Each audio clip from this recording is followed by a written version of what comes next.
Yep. So we take this with a grain of salt.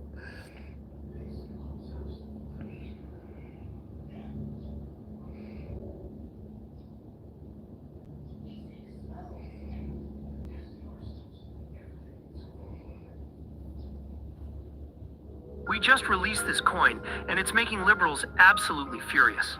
This is the limited edition Second Amendment is my gun permit. This is unbelievable. This woman who hosts this morning show on NBC with her husband, who's a former Republican. Her dad was, had a big job in government. You guys know who I'm talking about, Mika Brzezinski. Anyway, she takes this stuff so seriously, and not that she shouldn't. I mean, we all take it seriously, but I think the only time I ever cried on air was actually when I was watching all of those people like hanging onto the plane trying to leave Afghanistan. When we were pulling out of Afghanistan and like everybody was just left behind. That was the time that I cried. We lost 13 members of our armed services. That's the kind of thing. One poll came out in a three-way race, right? Having that third party. And more with these polls.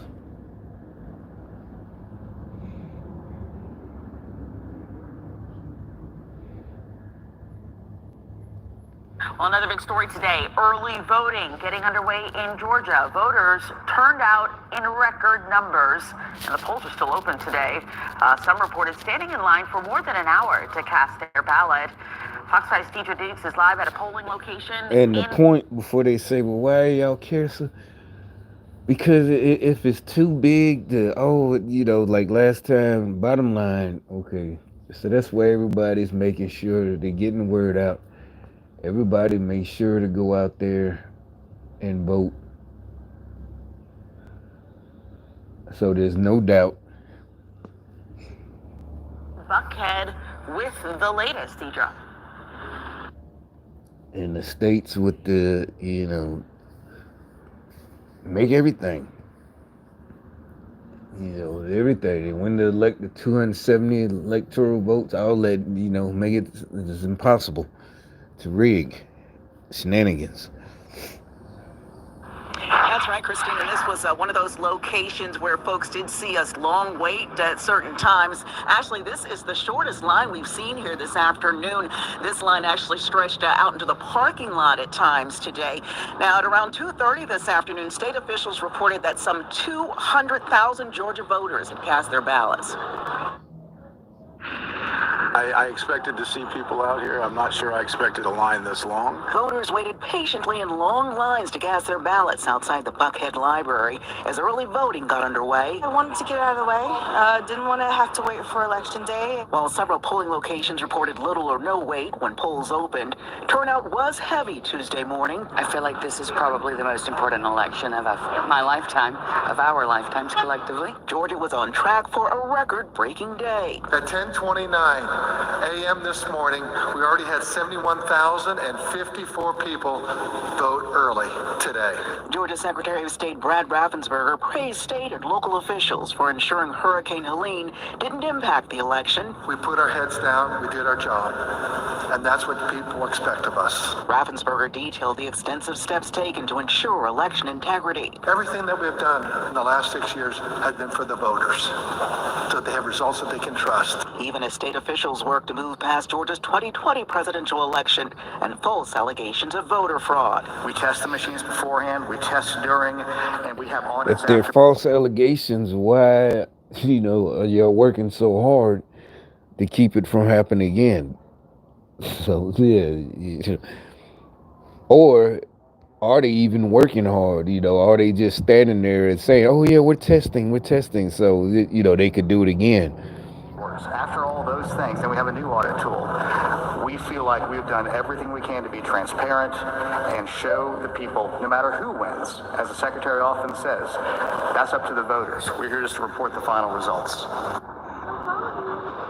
Yeah, that sounds kind of shady. I'm not sure. Yeah, he looked like a little Democrat Kamala supporter. The people, no matter who wins, as the Secretary often says, after all those things, then we have especially a new him. tool. All of them. Yeah, they look like typical Democrat white dude.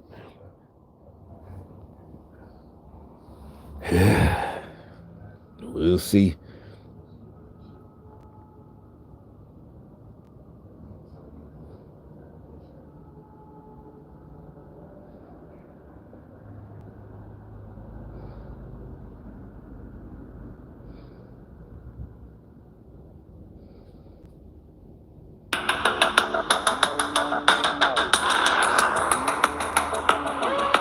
Breaking news at noon, a Fulton County Superior Court judge ruling that those election results must be certified here in Georgia. Now, this order is a response to a lawsuit by Julie Adams. She's a member of the Fulton County Board of Registration and Elections. Adams argued that she should be able to choose not to certify election results if she believed the results were incorrect. But Judge Robert McBurney said certification is a mandatory fixed obligation, and that if election superintendents were able to, and I quote, play investigator, prosecutor, jury, and judge and refuse to certify the results, Georgia voters would be silenced. Adams, a Republican, previously refused to certify the May primary election. I mean, why would you not want to investigate or have more people?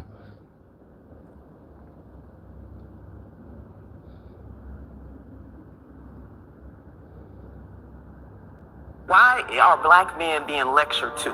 Why are black men being belittled? This is a woman by the name of Nina Turner. She is a far left wackadoodle progressive. She is a nutbag. She's one of these people. I don't follow her on Twitter, but every now and again she gets retweeted into my feed, and I'm like, that woman is completely insane. But here she is talking about how Obama is pandering to black men while he's trying to sell, let's say, a less than great product in Kamala Harris.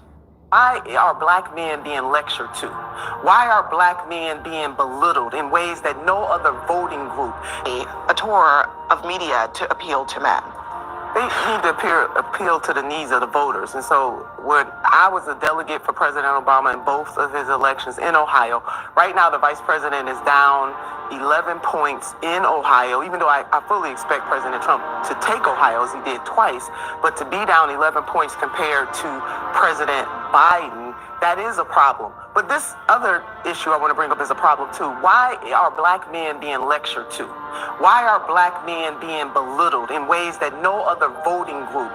Now, a lot of love for former President Obama, but for him to single out black men is wrong. And some of the black men that I have talked to have their reasons why they want to vote a different way.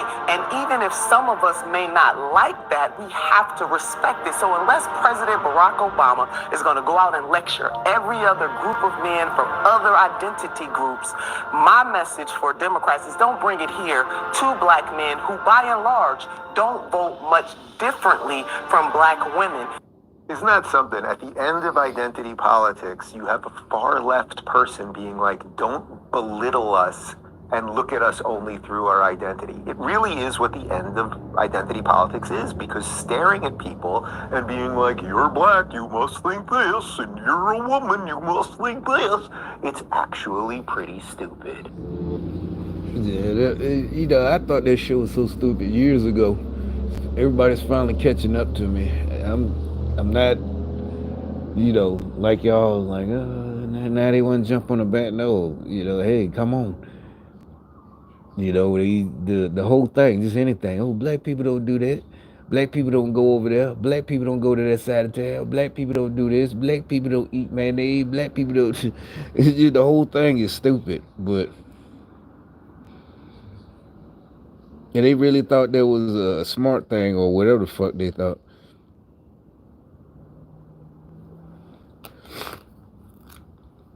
But I guess they're getting tired of being treated like little boys. And they saw the rest of us just moving out.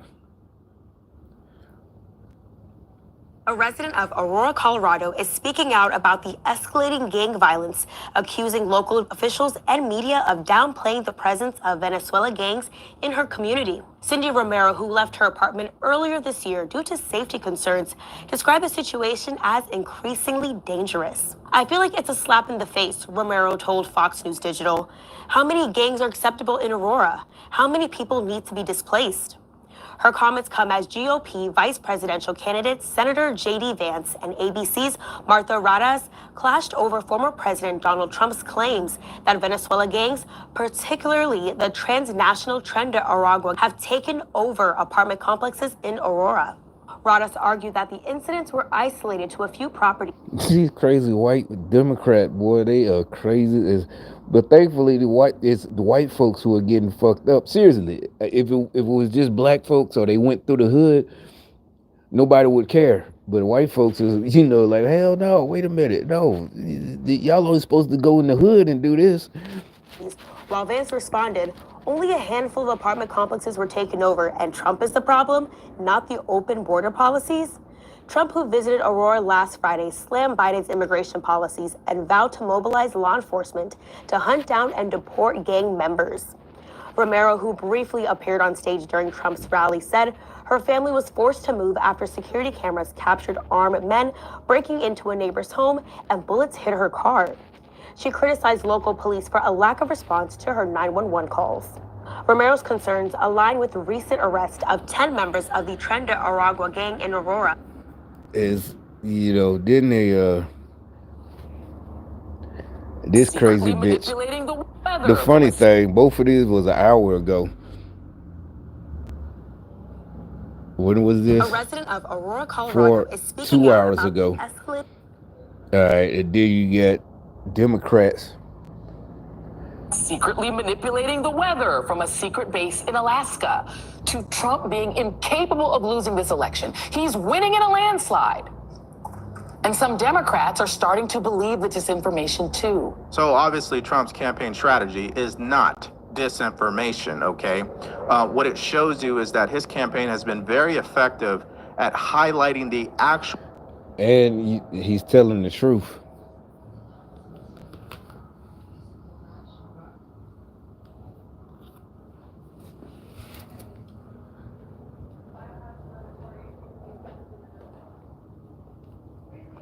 What it shows you is that his campaign has been very effective at highlighting the actual issues that Americans are experiencing instead of this fairy tale joy messaging and Trump is all bad that we hear from the Kamala Harris campaign. There's a difference in the message.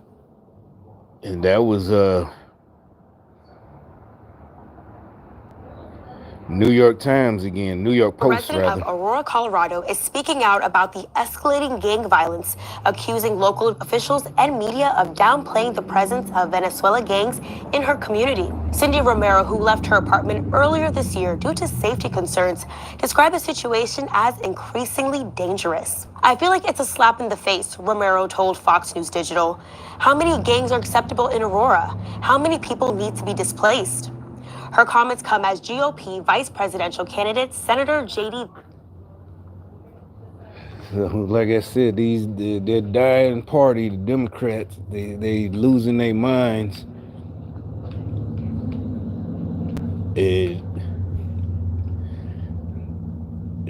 Like I said, these motherfuckers just running around trying to get fucked up.